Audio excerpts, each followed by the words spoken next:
staggering number of people are forced into extreme poverty.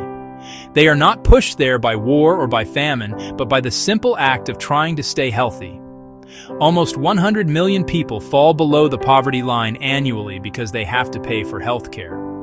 This is not just a statistic, it is a global crisis unfolding in quiet desperation across countless villages and cities. It represents a profound moral failure in our interconnected world.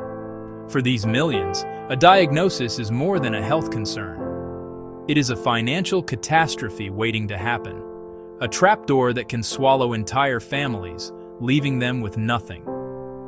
This devastating reality demonstrates the cruel intersection of health and wealth. When a family member gets sick, the costs of treatment can become an unbearable burden. In a small, sun-drenched village, far from any major city, a young mother named Amina woke to the sound of her child's labored breathing. The boy's fever had been rising for 2 days, and a deep, rattling cough had settled in his chest. Fear clutched at her heart.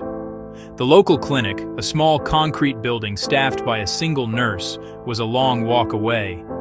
She knew it would demand a fee for consultation and for any medicine she might need. The few coins she had saved were not nearly enough to cover the cost of care, a fact that weighed on her as heavily as her son's illness. With no other choice, Amina made a decision that countless parents in her position are forced to make. She sold the family's 2 goats, their primary source of milk and a vital asset. The money from the sale was just enough to pay for the clinic visit and the initial round of medicine. "I had to do it," she would later say, her voice quiet but firm. What else could a mother do when her child cannot breathe? Her words echo the silent desperation of millions who must sacrifice their future security for immediate survival, hoping that one desperate gamble will be enough. But the medicine did not work as quickly as they had hoped. Her son's condition worsened, and the clinic nurse said he needed stronger antibiotics, which were more expensive. The family's small savings were already gone. With a heavy heart, Amina and her husband sold a small parcel of their farmland, a piece of earth that had been in their family for generations. They used the money to buy the new drugs, praying this would finally bring healing. For weeks, the family ate less, their meals shrinking as their resources vanished. The loss of their land and livestock was a devastating blow. Amina's story is not an isolated tragedy. It is a common narrative repeated daily across the globe, from the rural plains of Africa to the mountain villages of Asia and the urban slums of Latin America. The primary driver of this crisis is a concept known as out-of-pocket spending. This is when people must pay for health services directly from their own funds at the moment they need care, with no help from government subsidies or insurance. In wealthy, high-income nations, these direct payments make up a relatively small portion of total health spending. National health systems, employer-sponsored insurance, other social protection schemes. This creates a crucial buffer that protects individuals and families from the full financial impact of getting sick. Ensuring a medical emergency does not automatically become a financial one. In many low- and middle-income countries, however, the situation is tragically reversed. Out-of-pocket payments represent a much larger share of health financing, sometimes accounting for over half of all spending in the sector. Governments may lack the tax base or the political will to fund a comprehensive public health system, and formal insurance is often inaccessible, so the burden falls on individuals. See a doctor, get a lab test, buy medicine. They are often presented with a bill that must be paid on the spot. This reliance on direct payments creates a formidable barrier to care. For those living on just a few dollars a day, even a small fee for a consultation can be prohibitively expensive. Consequently, many people delay or forgo seeking medical help altogether, allowing preventable or treatable conditions to become more severe and costly. A simple infection that could have been cured with a cheap course of antibiotics can escalate into a life-threatening illness. This system effectively rations healthcare based on the ability to pay, leaving the poorest and sickest with the least access to services. The consequences are devastating for both health and economic well-being. Do you sell the land that feeds your family to pay for your child's medicine? Do you pull your children from school to cover the cost of a hospital stay? The gap between those who have access to quality health care and those who do not is not shrinking. In many ways, it is widening. This growing divide is fueled by a constellation of economic forces, political forces, social forces. High-income countries spend, on average, thousands of dollars per person on health each year. Advanced hospitals, well-trained medical staff, comprehensive health services. In contrast, many low-income nations can only afford to spend a few dozen dollars per person, leaving their health systems chronically underfunded, understaffed, and ill-equipped. External debt, structural adjustment policies, and trade agreements pressure budgets away from health. Brain drain leaves shortages of doctors, nurses, and essential health workers. Rapid innovation, new technologies, diagnostics, breakthrough medicines brings hope, but at exorbitant prices. When a family faces a major health expense, the immediate cost is only the beginning of their financial turmoil. The true impact is a devastating ripple effect that can destabilize every aspect of their lives for years to come. A single surgery or a prolonged illness can easily cost more than a family's entire annual income.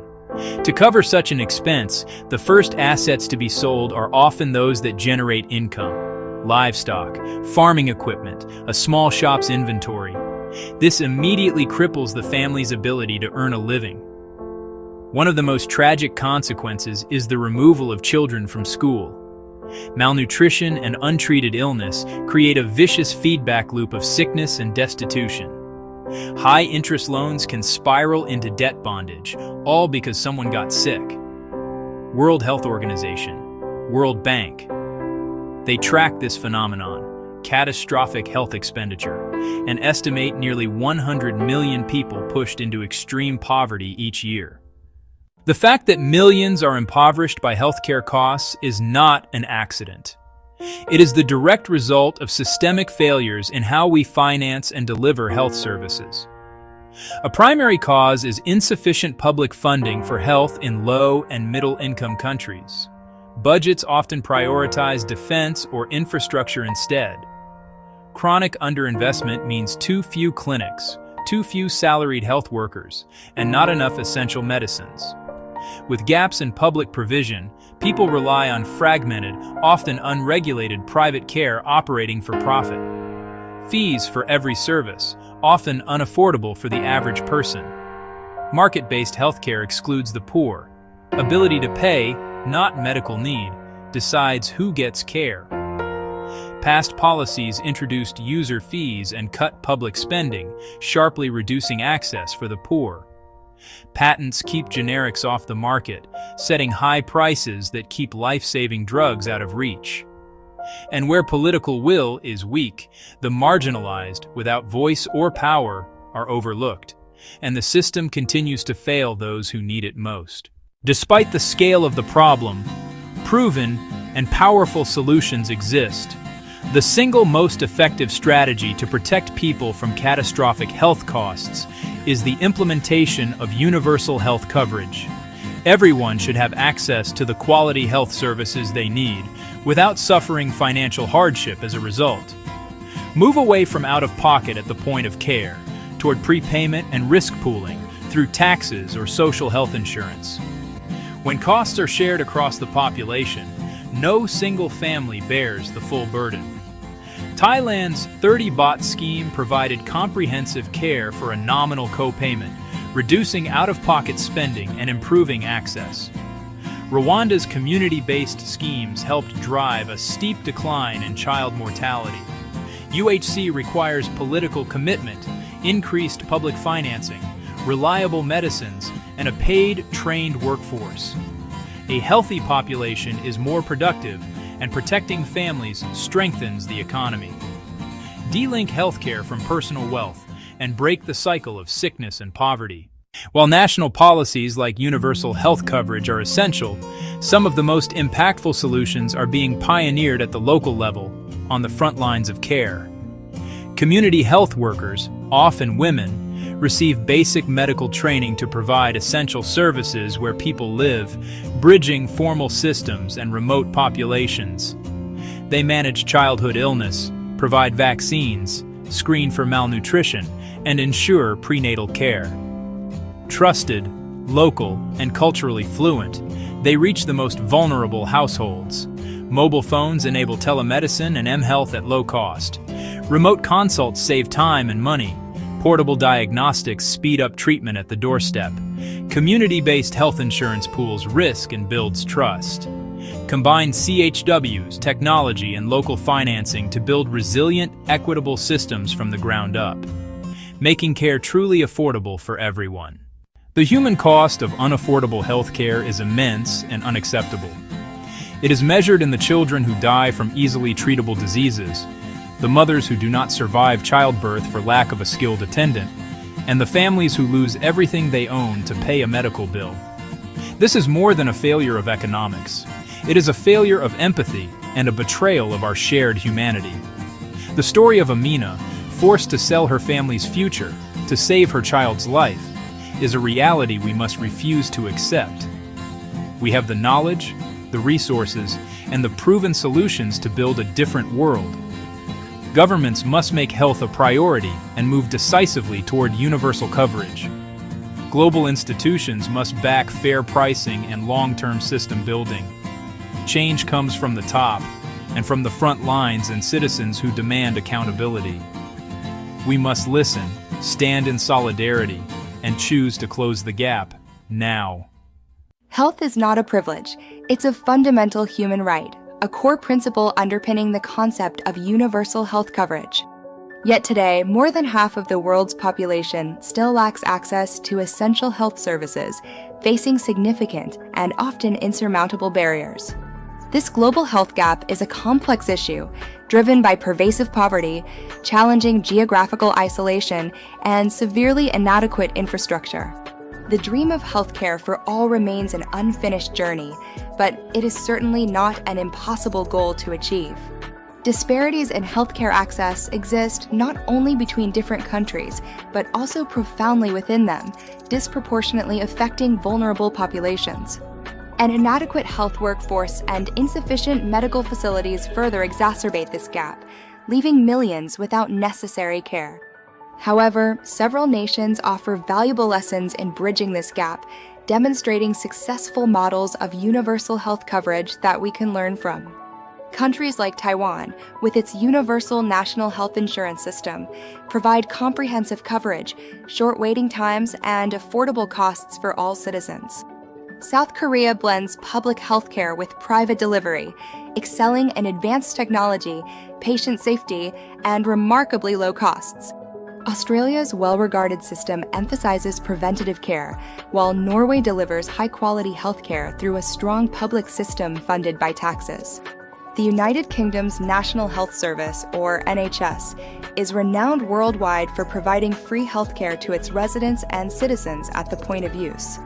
A crucial strategy involves strengthening primary and community care, acting as the essential first point of contact for all healthcare needs. This includes vital services like vaccinations, comprehensive screenings, and the effective management of chronic diseases, all delivered close to home.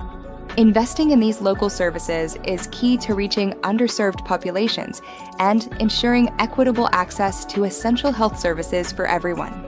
Technology also plays a vital role, profoundly transforming healthcare through innovations that enhance access and efficiency. Telemedicine, for instance, enables remote consultations, diagnoses, and treatment, effectively expanding access for those in remote locations or with limited mobility. Artificial intelligence improves diagnostic accuracy and personalizes treatment plans, while wearable devices monitor health conditions in real time, providing valuable data. Even drones are being utilized to deliver essential medicines and supplies to remote and hard-to-reach areas, expanding access significantly.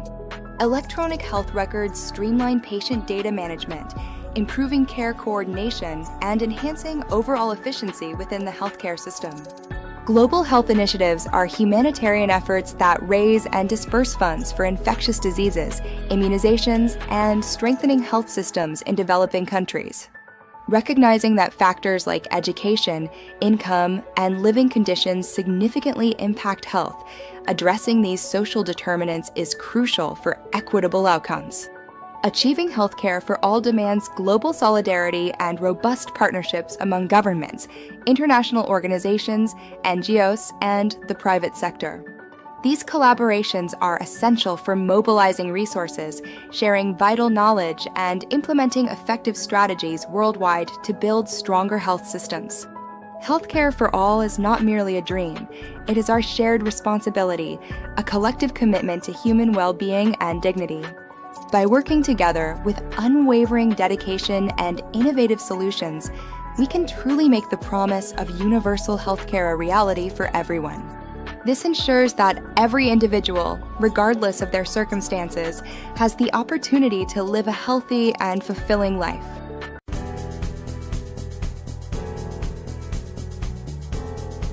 Hi there, I'm Miss Sarah. Well, I guess you could call me Peaceism. Yeah, peace works. Let me show you something important. See these people? They're all struggling with healthcare. It's tough out there. But what if I told you there's a way to change all this? Enter World Peace Development Holdings Limited. They've got this amazing idea called the Peaceism ecosystem. It's all about bringing people together, you know? Healthcare for everyone. Watch this. See how everything's connecting? Now look, people are healthier, happier, and more peaceful. Cool, right? Want to be part of this change? Join us at the Healthcare for All Expo. Together, we're building a sustainable future. How's that for world peace? Remember, a healthy world is a peaceful world. See you soon.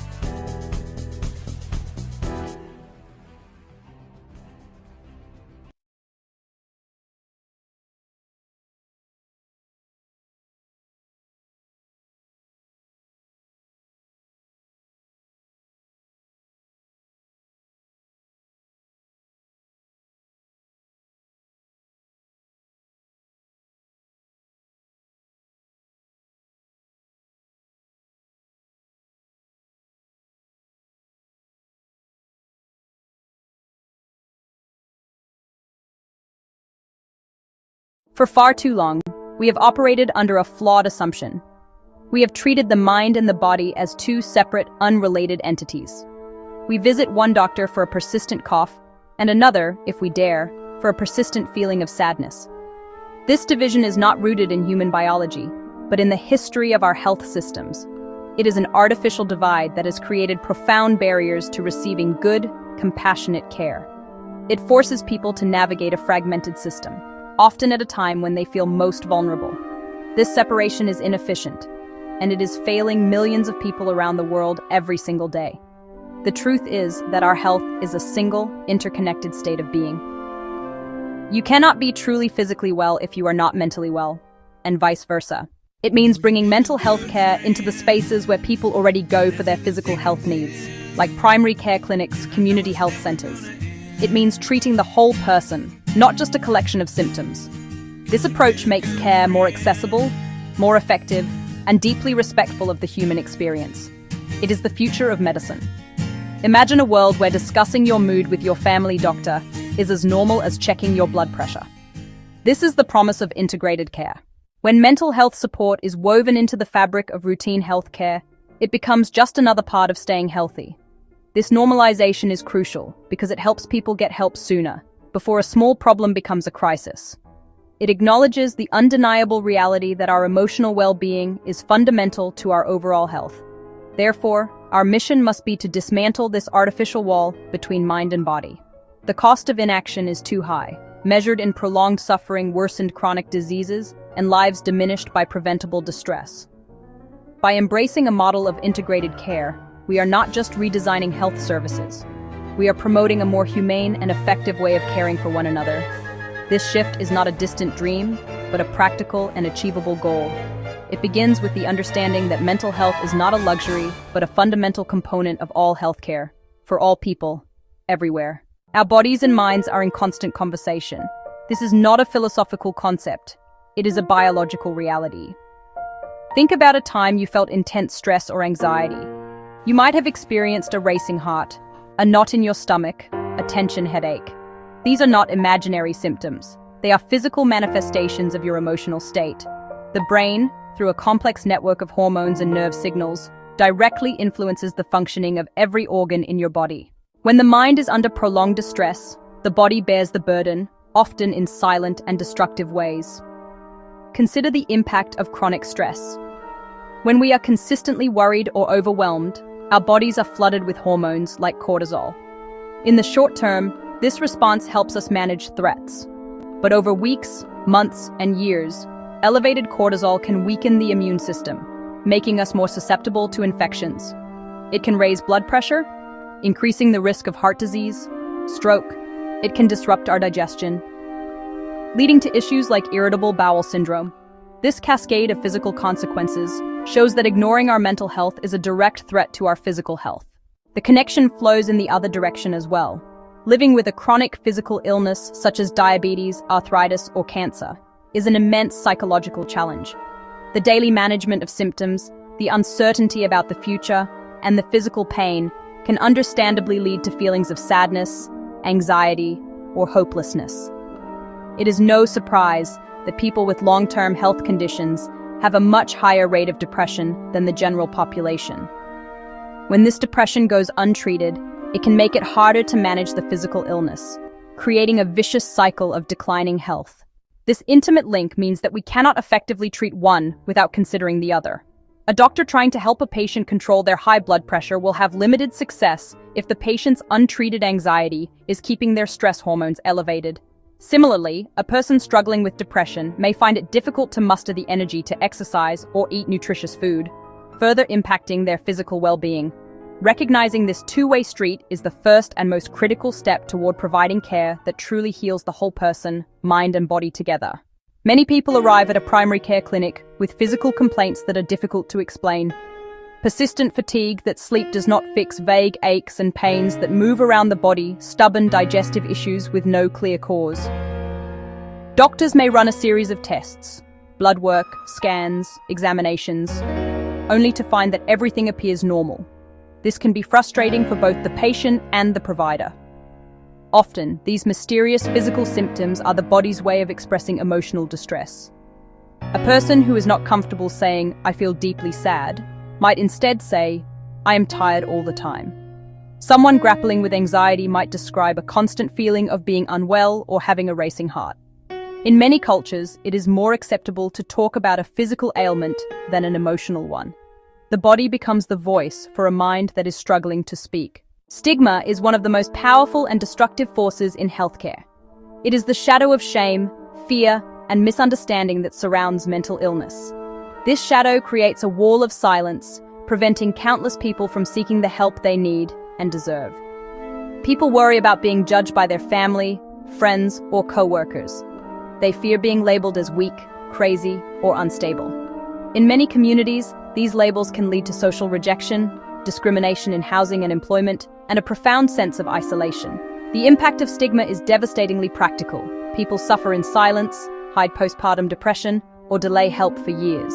Systems can reinforce stigma when services are far away or hidden, with long waits and daunting referrals. Integrated care is a powerful antidote.